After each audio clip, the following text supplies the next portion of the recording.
Hello everyone. आज के इस वीडियो में हम बात करेंगे रिवोल्यूशनरी नेशनलिज्म के फर्स्ट फेज की, यानी कि वे रिवोल्यूशनरी एक्टिविटीज़ जो हमें 1907 या 1908 that is Swadeshi and boycott movement के डिक्लाइन से लेके 1917 1918 के बीच that is Gandhi's arrival in Indian politics, इस बीच में देखने के लिए मिलती हैं। चाहे फिर वो आपका बंगाल हो गया, आपका महाराष्ट्र हो गया, आपका दिल्ली, पंजाब, यूनाइटेड प्रोविंसेस वाला एरिया होगा। यहाँ पे जितने भी रिवोल्यूशनरी ग्रुप्स एक्टिव हैं, प्रोमिनेंट पर्सनैलिटीज़ हैं, और इसी के साथ साथ में उनसे जुड़े हुए जो भी केसेस हैं। For example we will be discussing the Muzaffarpur bombing case and the Alipur conspiracy case. हम यहाँ पर बात करेंगे दिल्ली कॉन्स्पिरेसी केस, हम यहाँ पे बात करेंगे नासिक कॉन्स्पिरेसी केस की, और इसी के साथ में हम यहाँ पे जिम्मरमैन प्लान को भी डिस्कस करेंगे। अब आप देखते हैं कि 1907-1908 में स्वदेशी एंड बॉयकॉट मूवमेंट के डिक्लाइन के बाद हमें रिवोल्यूशनरी एक्टिविटीज़ में एक सर्च देखने के लिए मिलता है। And as far as within India is concern, these activities will be very much there till 1914, that is beginning of the first world war. Now first world war के बाद में the government was armed with the defense of India rules of 1915, और इसके चलते किसी भी तरीके की पॉलिटिकल एक्टिविटीज़ को कैरी आउट करना ऑन ग्राउंड या फिर अंडरग्राउंड ऑलमोस्ट इम्पॉसिबल हो गया। एंड आपके ये जो रिवोल्यूशनरीज हैं ये एब्रॉड चले गए। आप देखेंगे कि ये यूरोप में बहुत सक्रिय थे, यूनाइटेड स्टेट्स में, कनाडा में बहुत ज़्यादा एक्टिव थे, और यहाँ पर ये प्लान बना रहे थे, आर्म्स फंड्स वगैरह मोबिलाइज कर रहे थे to basically carry out an armed revolt against the British and expel them from India. Now ये जानना बहुत ज़रूरी है कि 1907-1908 से लेकर के 1917-18 के बीच में हमें रिवोल्यूशनरी एक्टिविटीज़ जहाँ पे इंडिविजुअल हीरोइक एक्शन पे फोकस किया जा रहा था, ये क्यों देखने के लिए मिलती है ना? Why an armed revolt? तो अब यहाँ पर कुछ फैक्टर्स को आपको नोट करना होगा। द फर्स्ट इज 1890 से ही हम देखते हैं growing militant trend in the Indian national movement, और इसके पीछे का एक रीज़न क्या था? आप देखेंगे इसके पीछे का एक जो मेजर रीज़न है वो था the reactionary attitude of the British Indian viceroys. For example आप यहाँ पे लिटन की पॉलिसीज़ को डिस्कस कर सकते हैं, आप यहाँ पे कर्जन की पॉलिसीज़ को डिस्कस कर सकते हैं।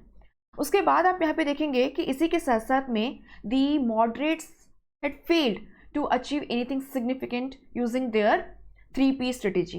So the moderate strategy failed to inspire any confidence among the youth, especially the radical ones. और आप देखेंगे कि इसके चलते जो रिएक्शनरी एटीट्यूड है ना, moderate strategy had basically prove to be a failure on the ground. यहाँ पर एक ऑल्टरनेटिव स्ट्रेटेजी की बात हो रही थी, and the leadership was present in the form of Lal Bal Pal. इनका सीधा सीधा कहना था कि if you really want the growth of India, if you really want that you became independent, then आपको यहाँ पे खुद मदद करनी होगी आपकी अपनी। So you need to have self confidence, you need to be ready for self sacrifice, and then only self growth can be achieved. इनका यहाँ पे सीधा मकसद था स्वराज। अब स्वराज को अलग अलग तरीके से इंटरप्रेट किया जाता था।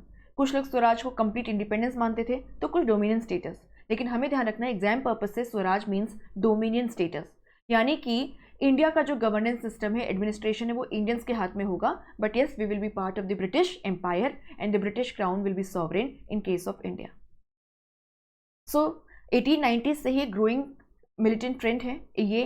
दूसरा आप यहाँ पे देखेंगे कर्जन के रिएक्शनरी पॉलिसीज में भी एक policy particularly the partition of Bengal that was announced in July 1905 and which came into effect from 16 अक्टूबर 1905। ये बहुत सिग्निफिकेंट है क्योंकि 1903 जब पता चला था कि बंगाल का पार्टीशन होने वाला है, और वो इस तरीके से किया जाना है कि लोगों को धर्म के नाम पे, रिलीजन के नाम पे, लैंग्वेज के नाम पे डिवाइड किया जाएगा। People of Bengal were protesting against it, but despite that आप यहाँ पे देखेंगे Curzon went ahead with the partition and announced it in July 1905, and that led to the beginning of the Swadeshi and the boycott movement, the passive resistance movement. अब स्वदेशी and boycott movement एक तरफ चल रहा था, और आप देखेंगे इसी बीच में हम देखते हैं the formation of the Muslim League in December 1906। Not only this, आप देखेंगे very soon in December 1907 there was a split in the Congress on the basis of ideology. The Congress got split into moderates and the extremists, right? The Narampanthi and the Garampanthy. अब इसके चलते हुआ क्या, धीरे धीरे करके स्वदेशी एंड बॉयकॉट मूवमेंट जो है वो कमजोर पड़ने लगा. The Britishers was successful in dividing it on religious lines as well as along ideological lines. धीरे धीरे स्वदेशी एंड बॉयकॉट मूवमेंट जो 1905 से चल रहा था, it was also showing science of fatigue, क्योंकि कोई भी मास मूवमेंट जो है वो एक सेम पेस पे बहुत लंबे समय तक कंटिन्यू नहीं कर सकता है. ऊपर से आप देखेंगे majority of the leadership of the Swadeshi and the boycott movement was arrested और डिपोर्टेड, है ना, बाय 1908. तो तिलक जो हैं उनको मॉन्डले के जेल में भेज दिया गया था. आप देखेंगे यहाँ पर लाला लाजपत राय जो हैं ही वेंट अब्रॉड, एंड इसी के साथ साथ में अरबिंदो घोष हैं, बिपिन चंद्रपाल हैं, they took retirement from the active politics. तो इन सभी के चलते हम यहाँ पर देख रहे हैं कि the Swadeshi and the boycott movement fizzled out, and Congress की जो लीडरशिप है वो अभी थी मॉडरेट्स के हाथ में, जो स्वदेशी एंड बॉयकॉट मूवमेंट को कंटिन्यू रखने के पक्ष में नहीं थे. So the movement was basically left without any effective organization or leadership, and thus the movement gradually fizzled out. Now the youth whose passion had been aroused, it was feeling increasingly restless and anxious.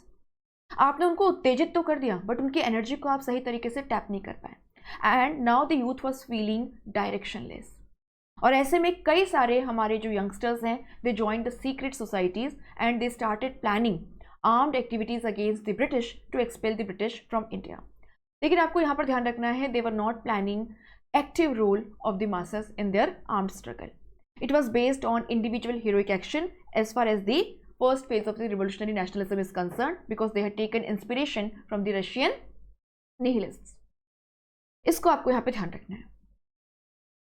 So यहाँ पर हमने discuss किया briefly what were the factors behind the rise of the revolutionary activities or armed activities against the British after the decline of the Swadeshi and the boycott movement. अब ये 1914 तक चलेगा. उसके बाद जैसे मैंने आपसे कहा, defence of India rules were in existence and it became very difficult to carry out any kind of political activity in the open, be it peaceful or be it armed obviously. तो फिर बहुत सारे जो revolutionaries हैं, they went abroad and यहाँ जाकर के इन्होंने सीक्रेट सोसाइटीज़ को फॉर्म किया, जो एग्जिस्टिंग सोसाइटीज़ थी उनको ज्वाइन किया, और इस तरीके से इंडिया के कॉज को ओवरसीज प्रमोट करना शुरू किया, फंड्स आर्म्स मोबिलाइज करने शुरू किए, और थ्रू आउट यूरोप, है ना, beat London, beat Paris, beat Geneva, आपको इस तरीके के, है ना, और बीट बर्लिन, आपको इस तरीके के सीक्रेट सोसाइटीज़ जो हैं वे एक्टिव देखने के लिए मिलेंगे. हम यहाँ पर बात करेंगे Shyamji Krishna Varma, madam Bhikaji Cama, the mother of Indian revolution, Virendranath Chattopadhyay. We will also talk about the revolutionary groups which were active in North America, जैसे कि आपका यूनाइटेड इंडिया हाउस है, या इसके अलावा Pacific Coast Hindustan Association which is better known as Ghadar. तो इन सब को यहाँ पर हम डिस्कस करेंगे, एंड ये प्रीलिम्स पर्सपेक्टिव से हम डिस्कस करेंगे, तो थोड़ा सा ब्रीफ रहेगा ताकि हम क्विकली रिवाइज कर सकें. नाउ हम अंदर चलें और एक एक जो रिवोल्यूशनरी ग्रुप हैं उससे जुड़े हुए जो मेंबर्स हैं, उनसे जुड़ी जो एक्टिविटीज़ हैं, उनको डिस्कस करें टाइमलाइन के साथ साथ में. उससे पहले आपको एक छोटा सा अनाउंसमेंट है. Sleepy classes 30th and 31st मार्च को अपने सभी कोर्सेज पे आपको दे रहा है बम्पर डिस्काउंट, जहाँ पे आपको मिलेगा फ्लैट 30% ऑफ. स्लीपी के किसी भी कोर्स पे अभी तक दिए गए डिस्काउंट्स में से ये सबसे बड़ा डिस्काउंट है. So this is the biggest discount ever on any course of Sleepy classes.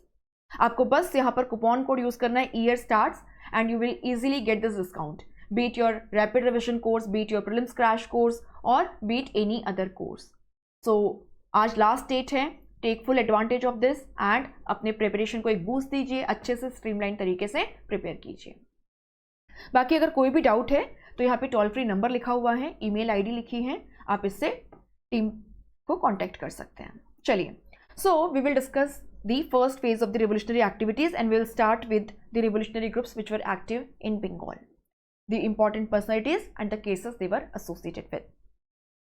Now अगर हम बंगाल की बात करें तो बंगाल में आप देखेंगे 1870 से ही काफ़ी सारी सीक्रेट सोसाइटीज़ जो हैं they were in existence.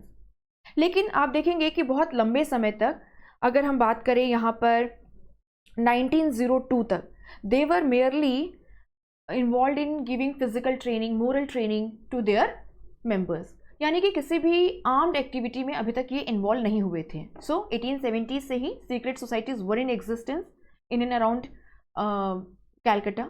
And secondly आप यहाँ पे देखेंगे, यहाँ पे यूथ जो कॉलेज गोइंग स्टूडेंट्स हैं वे बहुत ज़्यादा एक्टिव थे. एंड तीसरा हम यहाँ पर क्या देख रहे हैं कि एक बहुत लंबे समय तक they were involve in only providing physical and moral training to their members, यानी कोई भी एक्टिव एक्टिविटी जो है उसमें ये यहाँ पर इन्वॉल्व नहीं थे।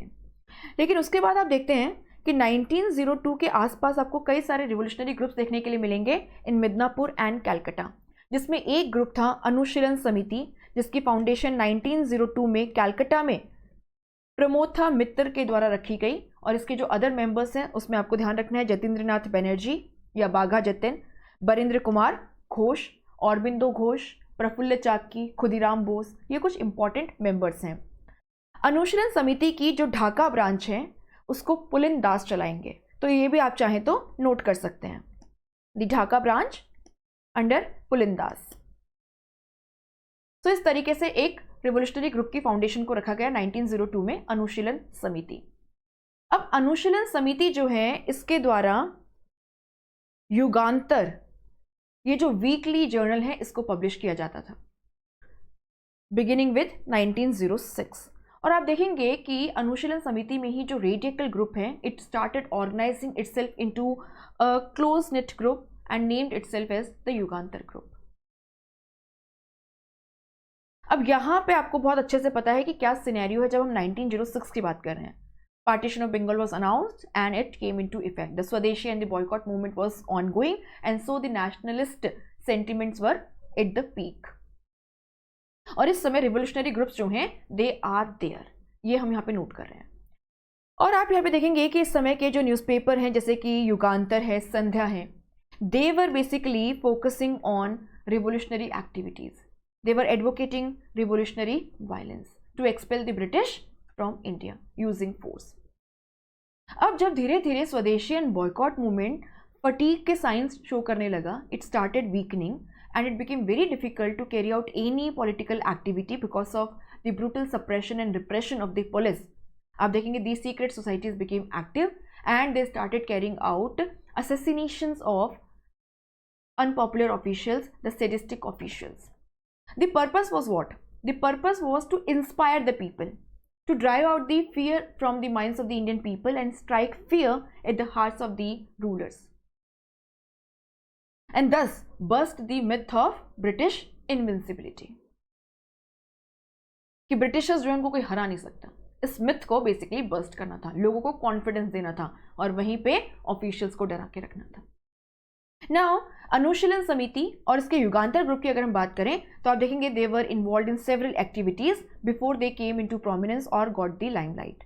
So, an abortive attempt was made on Sir Fuller's life, the first Lieutenant Governor of Eastern Bengal. This was in 1907. In December 1907, another attempt was made to derail the train in which Lieutenant Governor Sir Andrew Fraser was traveling. अब यहाँ पे 1908 में एक case हमें देखने के लिए मिलता है जिसको मुजफ्फरपुर बॉम्बिंग केस कहते हैं। Muzaffarpur bombing case Jugantar group से जुड़ा है, the radical group within the Anushilan Samiti of Bengal. ना मुजफ्फरपुर बॉम्बिंग केस में दरअसल प्रफुल्ल चाकी एंड खुदीराम बोस, ये जो दो रिवोल्यूशनरीज हैं, इनको एक काम दिया गया था कि रोज जज किंग्सफोर्ड जो हैं वो कैरेज में इस पर्टिकुलर टाइम पे इस पर्टिकुलर जगह से निकलते हैं मुजफ्फरपुर में, और आपको इन पर बॉम्ब अटैक करना है and you have to take his life because he was quite sadistic, he used to prescribe very harsh punishment for the Indians. So Prafulla Chaki and Khudiram Bose जो प्लान बना था उसके अकॉर्डिंग निकल पड़े। इन्होंने जो carriage which was suppose to carry king जो है ना जज किंग्सफोर्ड, उस पर बॉम्ब को फेंका। अब हुआ क्या यहाँ पे, उस दिन उस कैरेज में किंग्सफोर्ड नहीं था, 2 European ladies were travelling and these innocent ladies were killed.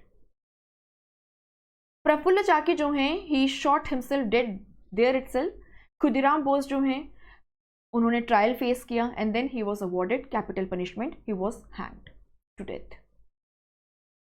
So this was the Muzaffarpur bombing case and इस मुजफ्फरपुर बॉम्बिंग केस के बाद से ही युगांतर ग्रुप जो है इट केम इनटू लाइट और इट गॉट द लाइमलाइट। अब यहां से आप देखेंगे हम अलीपुर कॉन्स्पिरेसी केस ऑफ 1908 की बात करेंगे। सो अलीपुर कॉन्स्पिरेसी केस या Manik Tola Muraripur conspiracy case, they are one and the same. क्या था देखते हैं। तो आप देखेंगे मुजफ्फरपुर बॉम्बिंग केस की हमने बात की, जहां पे प्रफुल्ल चाकी, खुदीराम बोस जो हैं उन्होंने जज किंग्सफोर्ड को टारगेट किया, लेकिन उनका लक खराब था एंड आप देखेंगे by mistake they killed 2 innocent ladies. अब यहां पर इस केस के बाद में the crackdown on the Jugantar group of the Anushilan Samiti begin. कई सारे जो मेंबर्स हैं वे अरेस्ट किए गए एंड इस केस को नाम दिया गया Alipore conspiracy case. They are waging war against the king emperor. सीधा सीधा आप देखेंगे ट्रीजन के चार्जेस थे and the punishment was capital punishment. इसमें आप देखेंगे घोष ब्रदर्स भी शामिल थे, Aurobindo Ghosh and Barindra Kumar Ghosh. In fact Barindra Kumar Ghosh was the face of the Jugantar group, the radical group within the Anushilan Samiti. और आप यहाँ पे देखेंगे कि इनको अरेस्ट किया गया। ये ट्रायल शुरू हुआ 1908-1909 के दौरान चलेगा and this was basically at a court in Alipur. So Alipur district court में ये पर्टिकुलर केस चल रहा था, अलीपुर कॉन्स्पिरेसी केस, और वहीं से नाम आया अलीपुर कॉन्स्पिरेसी। इसको मानिक टोला और मुरारीपुकुर कॉन्स्पिरेसी केस भी कहा जाता है, क्योंकि आप देखेंगे औरबिंदो घोष एंड बरिंद्र कुमार घोष जो एक अच्छे खासे सोशियो इकोनॉमिक बैकग्राउंड से आते थे, फादर डॉक्टर थे, they used to live in a very high class society in the Manik Tola और मुरारीपुकुर एरिया, और इसीलिए इस केस को नाम दिया गया मानिक टोला या मुरारीपुकुर कॉन्स्पिरेसी, क्योंकि इनके घर का इस्तेमाल किया जा रहा था बॉम्ब बनाने के लिए, और इन बॉम्ब्स का इस्तेमाल किया जा रहा था अनपॉपुलर ऑफिशियल्स, सेडिस्टिक ऑफिशियल्स को टारगेट करने के लिए। So I repeat, Alipore conspiracy case of 1908-1909 against the members of Jugantar group of the Anushilan Samiti. What was the charge?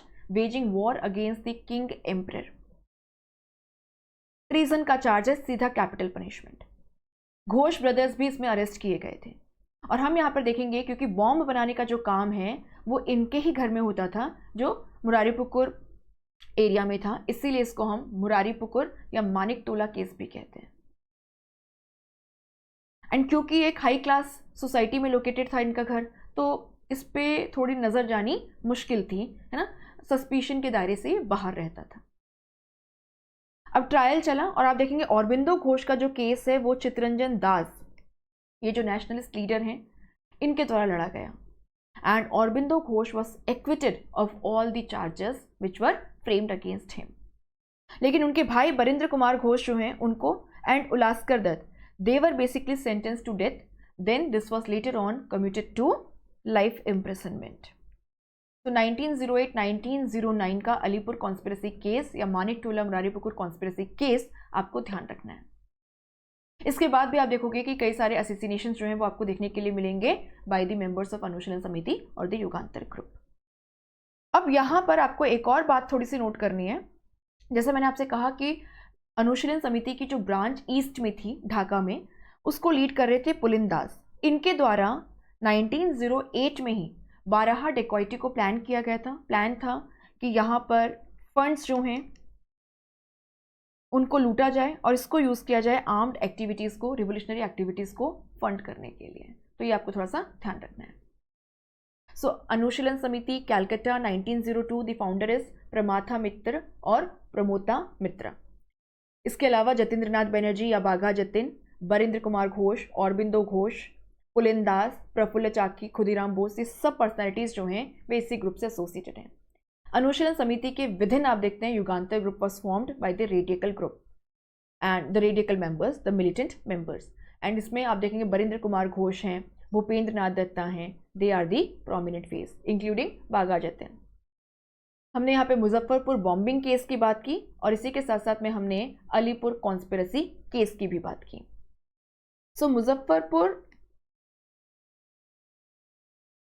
Bombing case led to the Alipore conspiracy case. इसको आपको यहाँ पे ध्यान रखना है। 1908 12 dacoity 1908 is associated with the Dhaka Anushilan Samiti. So Muzaffarpur bombing case, Alipore conspiracy case, 12 dacoity, तीनों को आपको अच्छे से याद रखना है। नाउ हम यहाँ पर बात करेंगे revolutionary activities in Maharashtra. Timeline के अकॉर्डिंग देखते हैं ताकि आप इजीली इसको रिटेन कर पाएं। सो हम देखेंगे कि महाराष्ट्र में 1879 में वसुदेव बलवंत फड़के जो है उनके द्वारा रामोसी पेसेंट फोर्स को फॉर्म किया गया। पर्पस क्या था?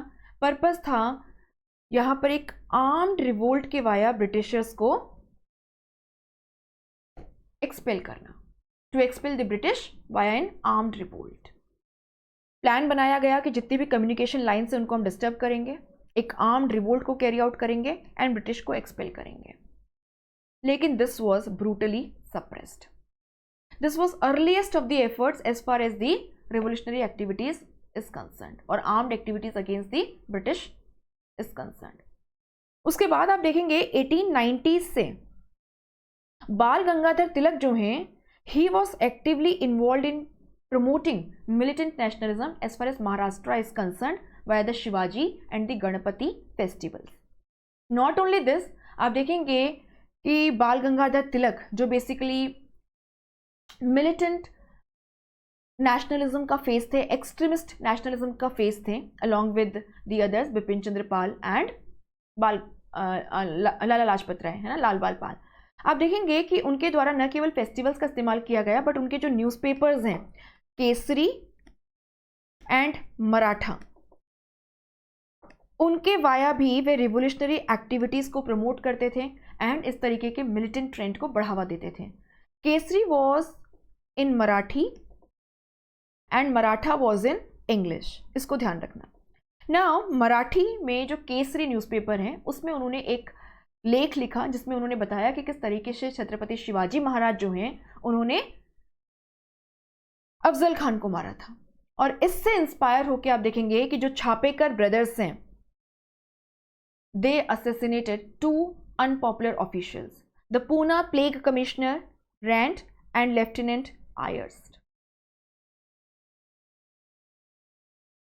Beginning of political assassinations in India. This was in 1897. उसके बाद आप देखेंगे वीडी सावरकर और उनके जो भाई हैं उनके द्वारा मित्र मेला इस सीक्रेट सोसाइटी की फाउंडेशन को रखा गया इन 1899। आगे चलकर इसका नाम हो गया अभिनव भारत, जो कि बेसिकली माजिनी की यंग इटली से इंस्पायर्ड था। अब जो अभिनव भारत या मित्र मेला ऑर्गेनाइजेशन है ये प्रोमिनेंस में आएगा after the Nashik conspiracy case of 1909। दरअसल अभिनव भारत सोसाइटी के जो एक मेंबर हैं Anant Laxman Kanhare, he assassinated AMT Jackson the Nashik collector. और उसके बाद में आप देखेंगे the crackdown on the Abhinav Bharat society begin. और इसी के बाद आप देखेंगे कि सावरकर जो हैं he had fled abroad to London and he was for a brief time also part of the India House, the Indian Home Rule Society in London, which was established by Shyamji Krishna Verma in 1905. But then he was deported to India and in 1911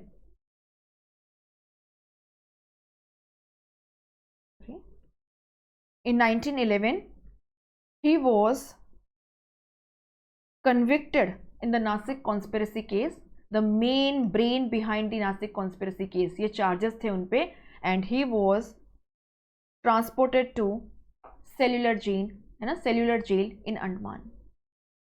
All his property was confiscated. 1921 तक ये यहाँ रहेंगे, फिर दूसरे jail में transfer होंगे and finally 1924 में इनको रिलीज किया जाएगा। बट हाँ 1937 तक ये कड़ी निगरानी में रखे गए थे। सो महाराष्ट्र में वसुदेव बलवंत फड़के एंड उनका रामोसी पेसेंट फोर्स, बाल गंगाधर तिलक का role and how he basically inspired the Chapekar brothers to assassinate the unpopular British officials lieutenant Ayerst and Rand the Poona plague commissioner, Mitra Mela, Abhinav Bharat society and the Nashik conspiracy case, जिसमें VD Savarkar was finally convicted and he was transported for life to Cellular Jail in Andaman, but then he was released in 1924 and 1937 तक उनको कड़ी निगरानी में रखा गया था। Now we will talk about the revolutionary groups which were active in Punjab, Delhi and the United Provinces. अगर मैं इसकी बात करूं तो आप देखेंगे कि सबसे पहले हमें जानना होगा कि यहाँ पे रिवोल्यूशनरी एक्टिविटीज़ के पीछे मेजर कारण क्या था। तो आप यहाँ पे देखेंगे कि यहाँ पे एक लैंड रेवेन्यू की जो डिमांड है वो काफ़ी हाई थी। इसी के साथ साथ आप यहाँ पे देखेंगे इरिगेशन टैक्स, हारी बेगारी, forced labour, these were also common. So land revenue, irrigation tax, बेगार, और उसी के साथ में आप देखेंगे कि कई सारे यहाँ पर न्यू फार्म एक्ट्स जो हैं उनको लाया गया था, एग्रीकल्चरल एक्ट्स को लाया गया था, the Punjab land alienation act है ना, द द्वाबरी एक्ट एट्सेट्रा, जिसके via increasingly the farmers were losing control over land, they were becoming landless. In fact अगर आपको ध्यान हो, पगड़ी Sambhal Jatt movement was started by Ajit Singh, the uncle of Bhagat Singh.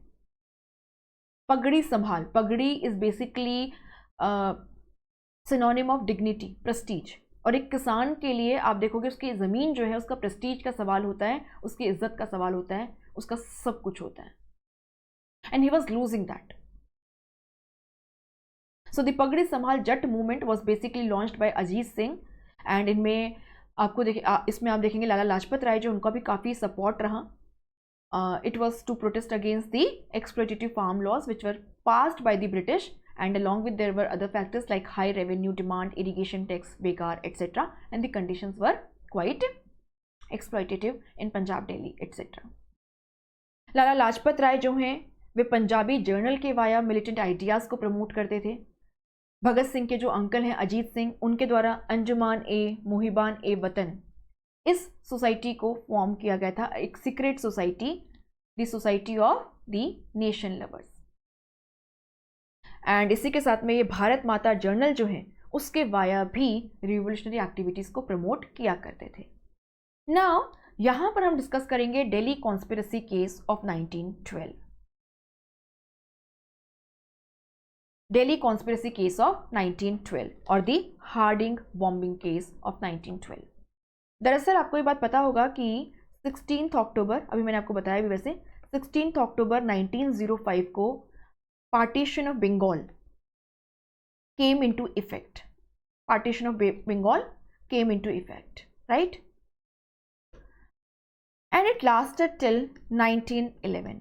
Finally आप देखेंगे दिसंबर 1911 में किंग जॉर्ज फिफ्थ जो हैं उन्होंने दिल्ली दरबार में ये अनाउंस किया that the partition of Bengal is being cancelled and we will be shifting our capital from Calcutta to Delhi. ऐसा क्यों किया गया? आप देखेंगे यहां पे रिवोल्यूशनरीज का जो प्रेशर है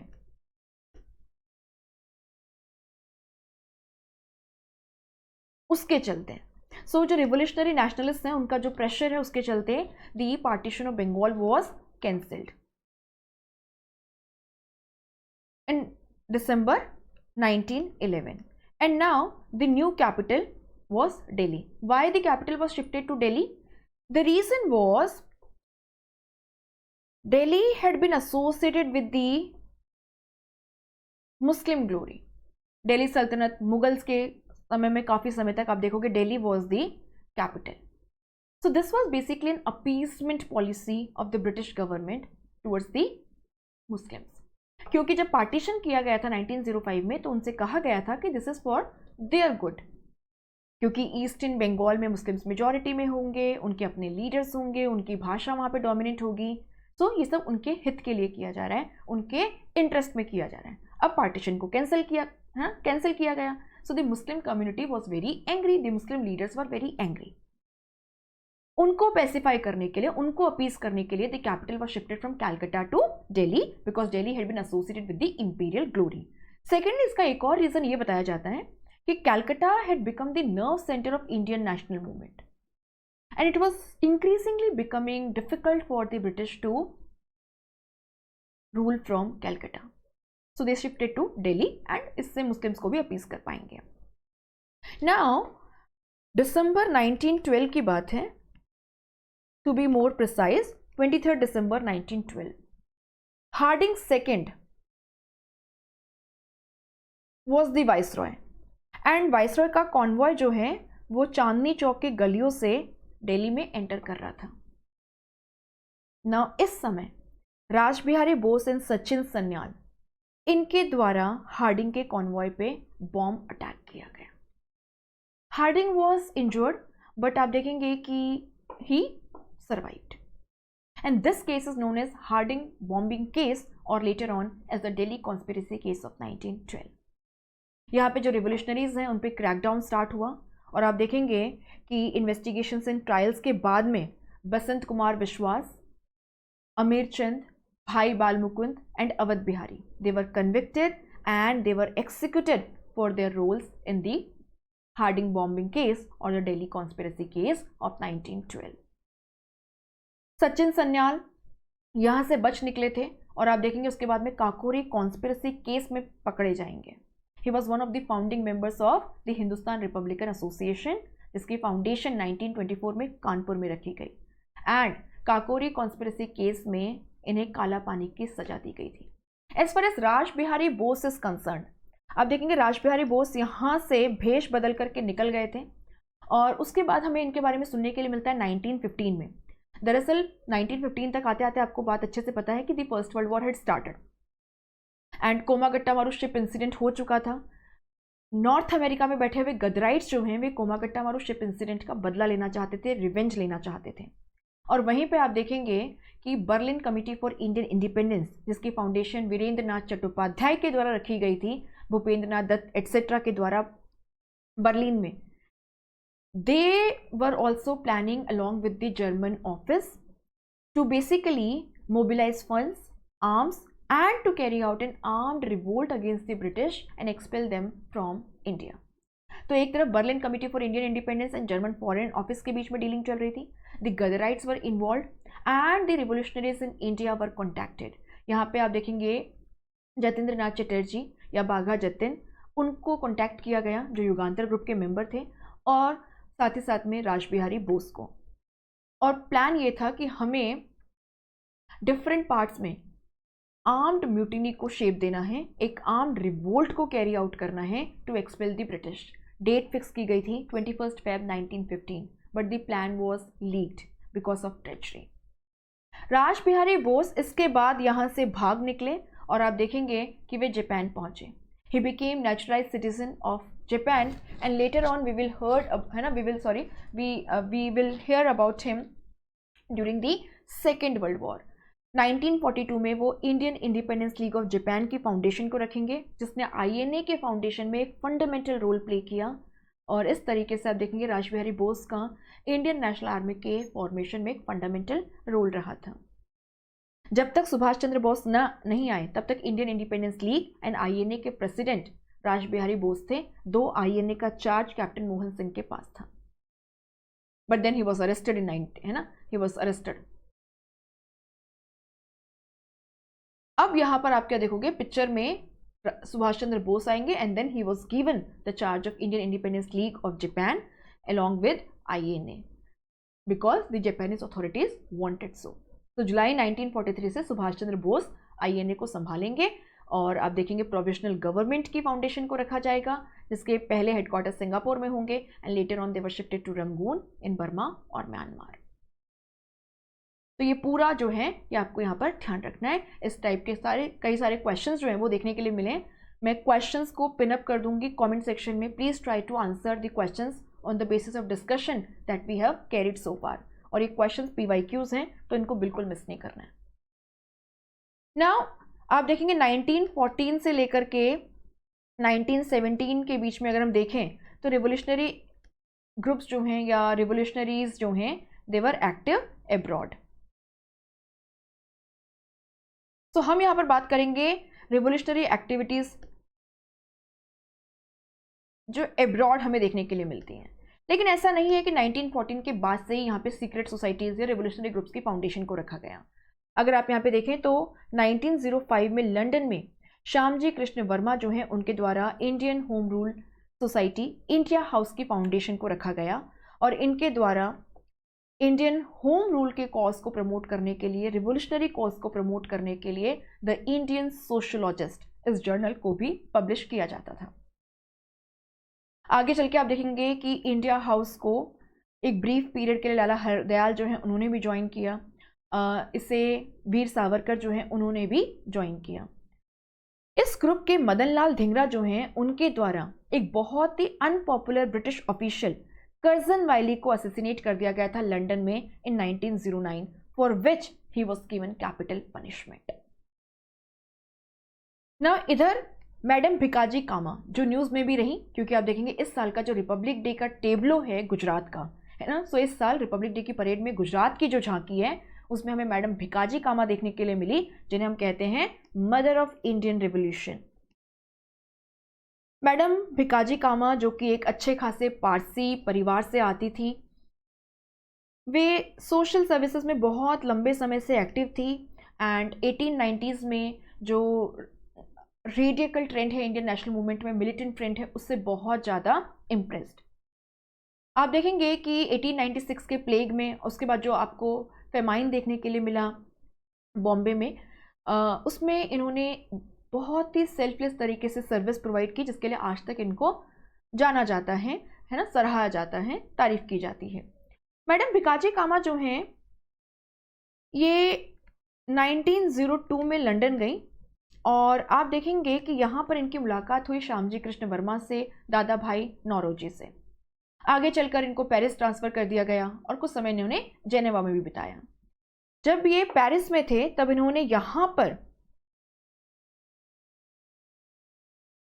1905 में पेरिस इंडियन सोसाइटी की फाउंडेशन को रखा।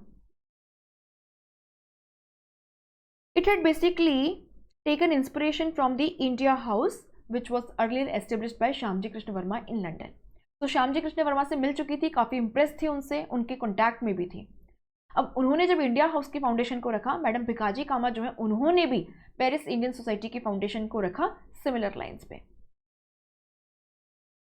अब यहाँ पे इसी के साथ साथ में आपको पता होगा madam Bhikaji Cama was the first Indian to host the Indian national flag on foreign soil. This was in 1907 जब जर्मनी के स्टुटगार्ट में सेकेंड इंटरनेशनल सोशलिस्ट कॉन्फ्रेंस को ऑर्गेनाइज किया गया था।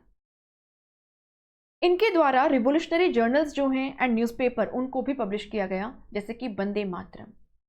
और उसके बाद मदन लाल धिंगरा जो हैं उनके सेक्रीफाइस को कमेमोरेट करने के लिए उनके द्वारा मदन तलवार, ये वीकली न्यूज़पेपर जो है इसको भी शुरू किया गया। Berlin committee for Indian independence की फाउंडेशन बर्लिन में 1915 में रखी गई। फर्स्ट वर्ल्ड वॉर चल रहा था, आपको पता है Germany was basically fighting against British, so enemy is friend, इस फंडामेंटल पर ये बेस था। वीरेंद्र नाथ चट्टोपाध्याय हैं, भूपेंद्र नाथ दत्त हैं, इनका इसमें एक बहुत ही इंपॉर्टेंट रोल रहा। जर्मन फॉरेन ऑफिस के साथ मिलकर के ये जिमरमैन प्लान या जर्मन प्लॉट जो हैं उसको बना रहे थे एंड आइडिया था कि इंडिया फंड्स भेजे जाएंगे, आर्म्स भेजे जाएंगे और यहाँ पर जो रिवोल्यूशनरीज एक्टिव हैं जैसे कि बाघा जतिन हैं, राज बिहारी बोस है, उनको कांटेक्ट किया जाएगा और फिर एक आर्म्ड रिवोल्ट को इंडिया में कैरी आउट किया जाएगा to expel the British from India, taking advantage of the precarious situation of the British because they were in the middle of the first world war. यहाँ पे गदराइट्स को भी इन्वॉल्व किया गया था, who basically wanted to take revenge of the Komagata Maru ship incident of 1914, but this plan was foiled, है ना, this plan was foiled. Now इसके अलावा आप देखेंगे राजा महेंद्र प्रताप सिंह, बरकतुल्लाह, उबैदुल्लाह सिंधी, इनके द्वारा अफगानिस्तान में काबुल में प्रोविजनल गवर्नमेंट ऑफ इंडिया को फॉर्म किया गया during the first world war. अगर हम नॉर्थ अमेरिका की बात करें तो आप यहाँ पे देखेंगे कि यहाँ पे यूनाइटेड इंडिया हाउस सियाटल, जिसकी फाउंडेशन 1910 में तारकनाथ दास जीडी कुमार के द्वारा रखी गई। स्वदेश सेवक होम जीडी कुमार, वैंकूवर में इसकी फाउंडेशन को रखा गया, ये काफ़ी सक्रिय थे। फाइनली 1913 में सैन फ्रांसिस्को में पैसिफिक कोस्ट हिंदुस्तान एसोसिएशन, जिसको हम गदर पार्टी के नाम से जानते हैं, इसकी फाउंडेशन को रखा गया। Ghadar party was basically named after named after the newspaper Ghadar. इसको इनिशियली उर्दू में पब्लिश किया जाता था और ये रिवोल्यूशनरी आइडियाज़ को प्रमोट करता था, है ना, प्रमोट करता था।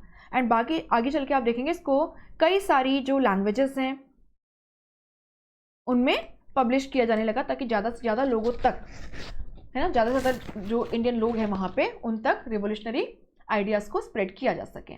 और यहाँ पे लाला हरदयाल जो हैं, he was the moving force behind it. इसके अलावा आप देखेंगे तारकनाथ दास हैं, है ना, भाई परमानंद हैं, ये लोग भी काफ़ी एक्टिव थे। बाकी कोमागट्टामारू शिप इंसिडेंट के बारे में अगर आप डिटेल्स में जानना चाहते हैं, you can just mention Komagata Maru ship incident. इसी के साथ साथ अगर आप रिवोल्यूशनरी एक्टिविटीज़ के सेकेंड फेज को भी इसी सिंपल तरीके से पढ़ना चाहते हैं तो आप यहाँ पे रिवोल्यूशनरी एक्टिविटीज़ फेज सेकेंड लिख सकते हैं। हमने यूपीएससी प्रीलिम्स 2026 को ध्यान में रखते हुए इस टॉपिक को कवर किया है, तो हम बहुत डिटेल्स में भी नहीं गए, लेकिन हमने इतना पढ़ लिया जितना एग्जाम के लिए रिक्वायर्ड है। तो इसी तरीके से हम टॉपिक्स को क्विकली रिवाइज कर सकते हैं। जस्ट मेंशन पार्ट 2 जिसमें हम रिवोल्यूशनरी एक्टिविटीज़ सेकेंड फेज जो है उसको डिस्कस कर सकते हैं, एंड बाकी अगर आपको कोमागट्टामारू शिप इंसिडेंट के बारे में जानना है तो आप उसको भी मेंशन कर सकते हैं।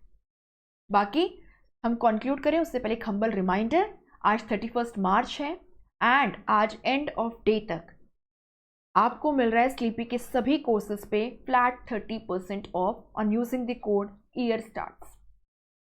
This is the biggest ever discount on any course of Sleepy Classes. ठीक है, so take advantage of this, अच्छे से पढ़िए। All the very best and thank you so much for your time. अगर सेशन पसंद आया है तो इसको लाइक करना मत भूलिएगा एंड अपने दोस्तों के साथ इसको जरूर शेयर कीजिएगा।